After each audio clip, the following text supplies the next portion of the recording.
capacité de résilience face aux catastrophes climatiques, sachant qu'une meilleure gestion de l'eau commence d'abord. هذا اليوم الدراسي تم إعداده في إطار التوجيهات الملكية التي أكد عليها جلالة الملك في خطاب العرش، حيث أكد على ضرورة أن نضمن 100% من ماء صالح الشرب و80% بالنسبة للسقي.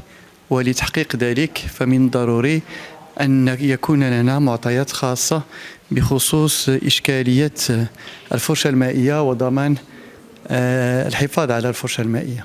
وفي هذا الإطار فهذا المنتدى اللي جبنا فيه الخبراء على الصعيد الدولي فهو يمكننا أولا من معرفة المعطيات بخصوص الفرشة المائية. هنالك كما تعلمون أكثر من 30 فرشة.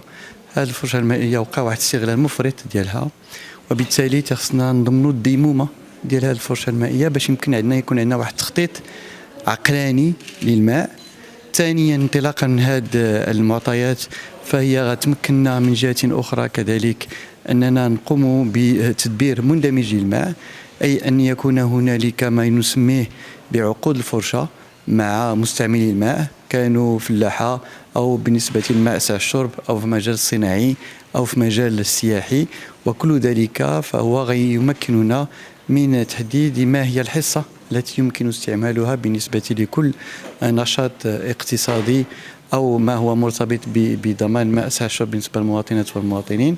ثانيا ما هي التدابير التي يمكن اتخاذها من أجل تطعيم هذه الفرشة المائية لضمان ديمومتها. وثالثا كيف يمكن كذلك ما يمكن القيام به من أجل الاقتصاد في الماء وضمان نجاعة مائية حقيقية. Merci, Monsieur le Ministre.